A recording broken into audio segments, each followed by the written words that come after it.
சுமார் ஒரு 2 வருஷம் இருக்குமா, 2 வருஷத்துக்கு முன்னாடி ராஜேஷ் வந்து நம்ம அந்த ஃபோரம் மாலில் ஒரு கையில் ஸ்கிரிப்ட், இன்னொரு கையில் ஒரு கல்யாண பத்திரிக்கையோட மீட் பண்ணேன். ஸ்கிரிப்ட் படிச்சுட்டு பிடிச்சிருந்தா கல்யாணத்துக்கு வாங்க அப்படின்னு சொன்னார். அப்புறம் நான் அவர் கல்யாணத்துக்கு முன்னாடி என்னால் படிக்க முடியல, அதனால படிச்சுட்டு நான் சொன்னேன், நான் இந்த மாதிரி எனக்கு கதை பிடிச்சிருக்கு, பட் ஆனால் நான் இடையில 2 படம் பண்ண போறேன். லவ்வர், குட் நைட், லவ்வர்னு 2 படம் இருக்கு.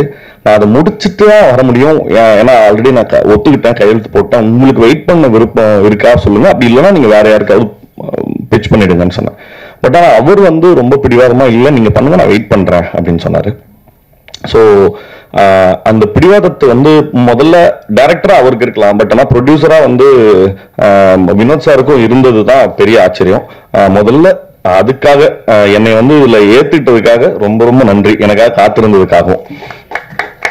செகண்ட் பாயிண்ட் வந்து நான் இந்த ஸ்கிரிப்ட் எழுதியிருந்த விதம் வந்து பொதுவா ஒரு காமெடி படம்னாக்கா லைக் வலிந்து எதையாவது சொல்லி நம்ம சிரிக்க வச்சிடலாம் அப்படிங்கிற போக்குல இருந்து ஒரு இண்டிவிஜுவலோட லைஃப, ஒரு குடும்பத்தினோட லைஃப இப்படி சொல்றதன் மூலமா ஒரு ஹியூமர் பறக்க முடியுமா? ஏன்னா அது வந்து ஒரு பெரிய பகுதி தான். நம்மளே சார் அடிக்கடி முதல்ல எங்கிட்ட அவங்க சொன்ன விஷயம் என்னன்னா, நான் வந்து முதல்ல எழுத ஆரம்பிச்சது ஒரு சாகச கதை, ஒரு அட்வென்ச்சரஸ் பிலிம் எழுதணும் அப்படின்னு நினைச்சோம்.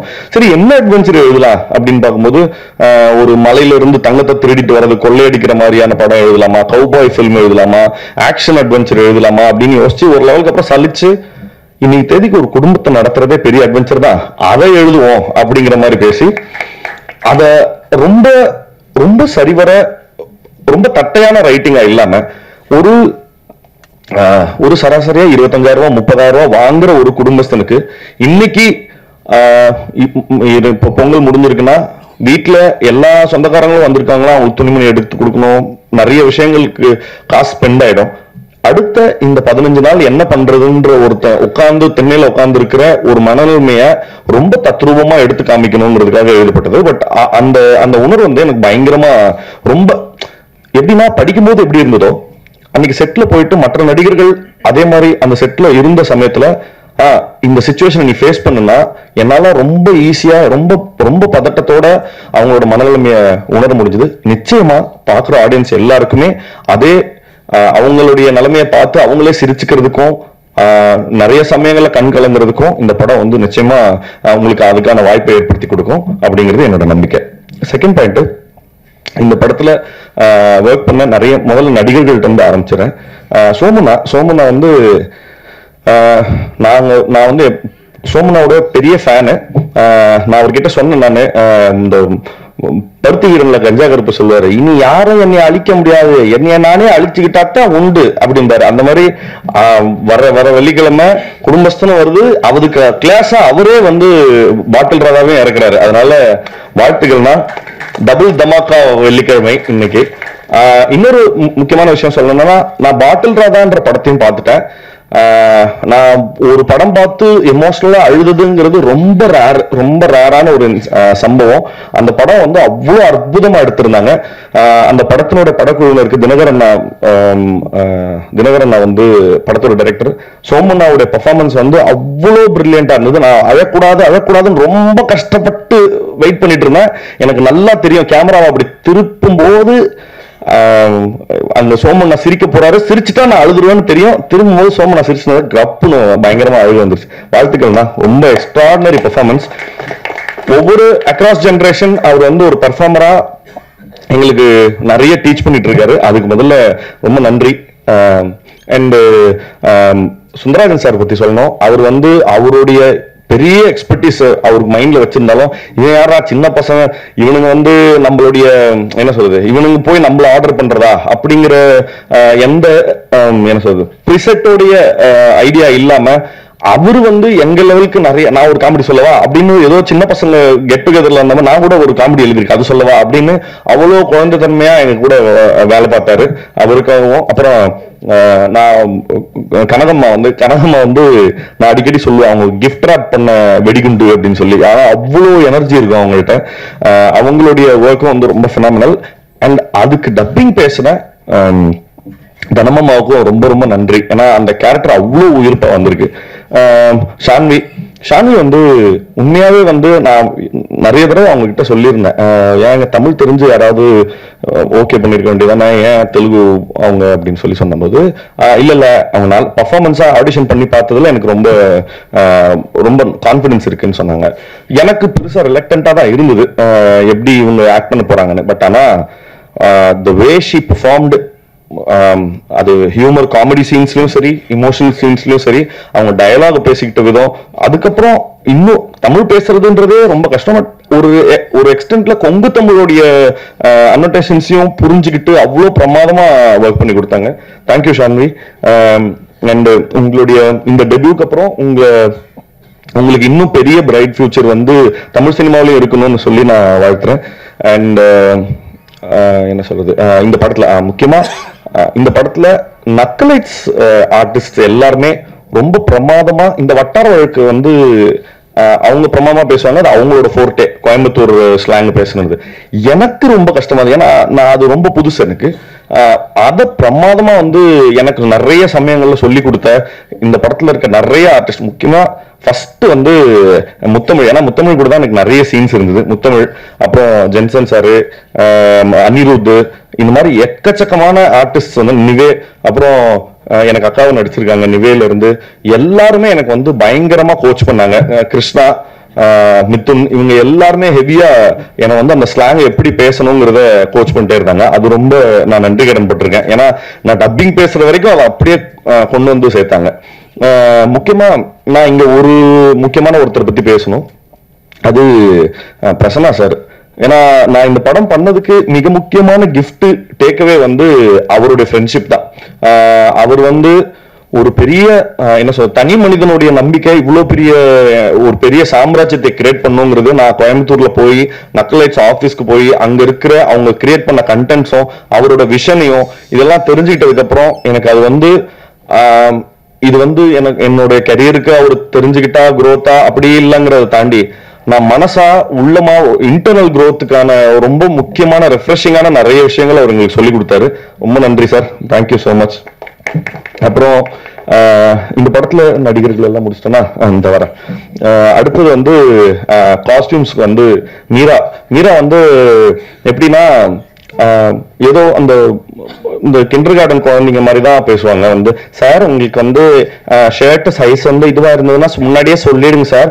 அவங்க பெரும் பதட்டத்திலே இருப்பாங்க. இல்லம்மா சரிம்மா, நான் இல்ல சார் அது இருந்தா சொல்லிடுங்க, 40ல 41லயும் இருக்கு அப்படின்னு சொல்லி அவ்வளோ பார்த்து உங்களுக்கு ஓகே இல்ல சார், ஓகே சார், அவ்வளோ பிரமாதமா ஒன்னொன்னும் பார்த்து செஞ்சு கொடுத்தாங்க. ரொம்ப நன்றிமா, தேங்க்யூ ஸோ மச். அப்புறம் கண்ணன், எனக்கு வந்து இந்த படத்துல ஜாஸ்தி சஃபர் ஆனது கண்ணன் தான் நினைக்கிறேன். ஏன்னா ஏகப்பட்ட வருஷம் நாங்க வந்து எடிட்ல வந்து நிறைய என்னது ஆமா போர் அடிக்கும் போது எடிட்டிங் போய், பட் கண்ணன் வந்து அதுக்கு பயங்கர சப்போர்ட்டிவா தான் இருந்தார். அவர் எந்த சமயத்திலயும் திடீர்னு அன்னைக்கு நைட் 2:30 மணிக்கு எழுப்பி எந்திரிச்சு வாங்கன்னு சொல்லி அப்புறம் ஒரு சீக்வன்ஸை மாத்தணும் அப்படின்னு சொல்லும் போது அதுக்கெல்லாம் வந்து ரொம்ப ஸ்போர்ட்டா தான் இருந்தாரு. நான் வேற ஒரு ஷூட்டுக்கு போகும்போதுமே அவர் எடிட் பண்ணி வருஷம் காமிக்கிறதுக்காக அந்த ஊருக்கு ஷூட்டுக்கு 2 பேரும் வந்திருந்தாங்க. ஸோ கண்ணன், உங்க பேஷன்ஸ் வந்து ரொம்ப முக்கியம். அது வந்து கடைசி வரைக்கும் தக்க வச்சிருந்ததுக்காக நன்றிகள். அப்புறம் சுஜித் வந்து எனக்கு தெரிஞ்சு இந்த படத்துல கண்ணனுக்கு அப்புறம் அதிக கஷ்டப்பட்டது யாருன்னா சுஜித் தான் நினைக்கிறேன். முக்கியமா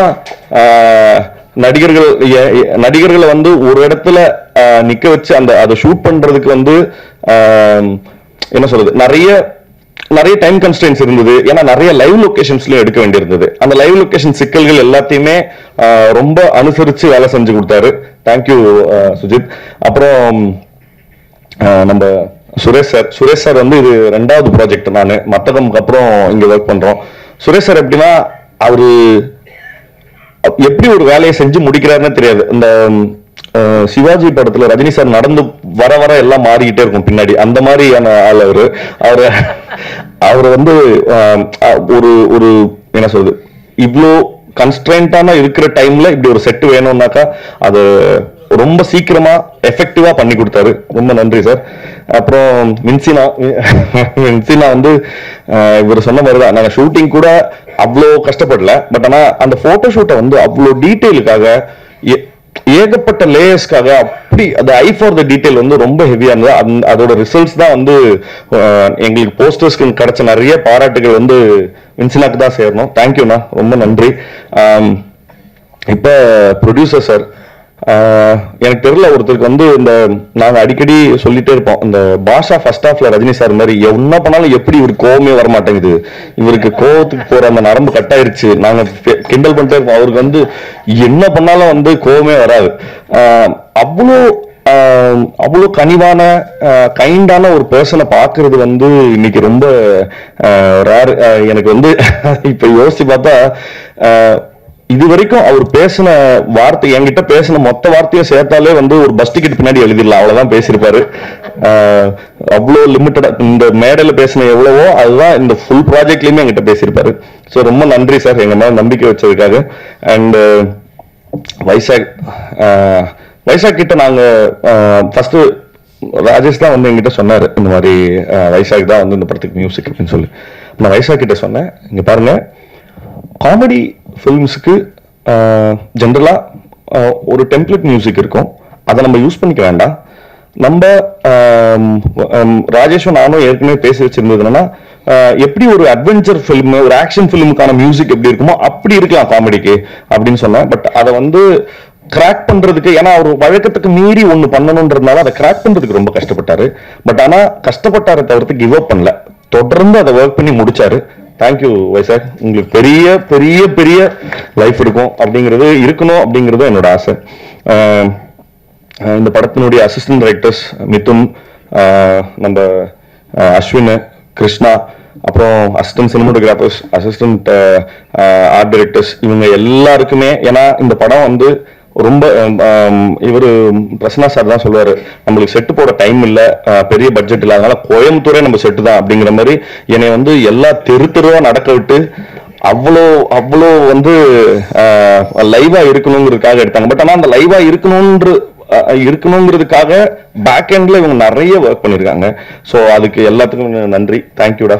அப்புறம் கவினுக்காக உன் பேரை மென்ஷன் பண்ண மறந்துட்டேன். அப்புறம் வந்து இப்ப கடைசியா நான் டைரக்டருக்கு சொல்லி முடிக்கணும். ஒரு லெவல்ல இப்ப இவர் எப்படி அட்ரஸ் பண்றதுன்னு தெரியல. நான் என் லைஃப்ல ஜாஸ்தி சண்டை போட்டவங்கன்னு சொல்லி எடுத்தாக்கா அந்த லிஸ்ட்ல இவரும் இருப்பாரு. ஏன்னா கட்டி உருண்ட சண்டை, செம்ம சண்டை. ஆனா என்னத்துக்குன்னா படத்தோட வெல்ஃபேருக்காக தான். அதனாலதான் எனக்கு வந்து அது அவரும் என் மேல கோச்சிக்கல, இல்ல நானும் அவன் மேல கோச்சிக்கல. இந்த படத்தினுடைய வெல்ஃபேருக்காக அவ்வளோ பெரிய அவ்வளோ சந்தோஷமா ஈச் அண்ட் எவ்ரி டே வந்து ஒரு சின்ன அப்டேட்னா கூட ஃபோன் பண்றாரு, தலைவா இப்படி நடந்துச்சு, ஓகே, அப்புறம் என் சைட்ல என்ன ஒரு ஐடியா இருந்தா தலைவா இப்படி இருக்குன்னு. ஸோ அந்த ரிலேஷன்ஷிப் வந்து இன்ன வரைக்கும் அவ்வளோ சந்தோஷமா மெயின்டைன் ஆனதுக்கு ராஜேஷனோட ஸ்பிரிட் ரொம்ப முக்கியம். ஏன்னா வேற யாராவது இருந்தா அந்த நான் சண்டை போட்டதை வந்து ரொம்ப இவரு பாருங்க, ஆனா அவர் என்ன புரிஞ்சுட்டாருன்னா, இல்ல அவன் படத்தோட வெல்ஃபேருக்காக தானே சொல்றான் அப்படிங்கறத ரொம்ப சரியான சென்ஸ்ல புரிஞ்சுக்கிட்டதுக்காக ரொம்ப ரொம்ப நன்றி. இது தொடர்ந்து நாங்க அடுத்தடுத்து வேலை செய்யறதுக்கான பாலமா வந்து இந்த குடும்பஸ்தனும் அமைஞ்சதுங்கிறதுல பெரிய சந்தோஷம். அப்புறம் டைரக்டர் ராம் சாரும் சரி, தேசிங் சாரும் சரி, நாங்க ஷூட்டிங் பண்ணிட்டு இருக்கும் போதே வந்து ரஷஸ் எல்லாம் பார்த்துட்டு வந்து எங்கிட்ட வந்து நிறைய சொல்லியிருக்காங்க, இந்த படம் நீங்க பண்ணிட்டு இந்த சீன் நல்லா இருக்கு, அந்த சீன் நல்லா இருக்கு அப்படின்னு சொல்லி. தொடர்ந்து வந்து ஒரு வேலிடேஷனுக்காக வேலை செய்யும் போது ஒரு வேலிடேஷன் இருக்கணும்ல, யாராவது வந்து தம்பி நல்லா பண்றப்பா அப்படின்னு சொன்னா ஒரு நிறைவோ ஒரு நிம்மதியோ கிடைக்கும்ல, அதை வந்து தொடர்ந்து கொடுத்ததுக்காக ரொம்ப ரொம்ப நன்றி சார். அண்ட் எப்பவுமே என்னுடைய இன்னைக்கு வந்து கனி மேடம் சொன்ன மாதிரிதான், ஒரு சினிமா மேல ஆசைப்பட்ட ஒரு பையன் இப்படி சினிமால அதாவது ஒரு சின்ன பேரை எடுக்கிறதுக்கே வந்து ஒரு பெரிய ஆதரவு தேவை. அந்த சின்ன பேரை எடுக்கிறதுக்காக இவ்வளவு பெரிய ஆதரவு கொடுத்த உங்க எல்லாருக்கும் ரொம்ப ரொம்ப நன்றி. ஏன்னா தொடர்ந்து என்னுடைய எல்லா படங்களுக்கும் சின்ன சின்ன முயற்சியை கூட நீங்க பெருசா பாராட்டி எழுதுனதுதான் என்னை வந்து அடுத்த ஏதாவது தொடர்ந்து நல்ல வேலைகளை செய்யறதுக்கு வந்து என்னை ஊக்குவிச்சுட்டே இருக்கு. தேங்க்யூ. என்னைக்குமே ரொம்ப கிரேட்ஃபுல்லா இருப்பேன் அதுக்கு. அண்ட் கன்னி மேம், உங்களுக்கும் ரொம்ப நன்றி, இவ்வளோ அழகா ஹோஸ்ட் பண்ணி கொடுத்ததுக்கு. வந்திருந்த எல்லாருக்கும் ரொம்ப ரொம்ப நன்றி. ஜனவரி 24 அன்று இந்த படம் திரையரங்குகளில் ரிலீஸ் ஆகுது. நிச்சயமா படம் பார்த்துட்டு எப்படி இருக்குன்னு சொல்லுங்க. வணக்கம்.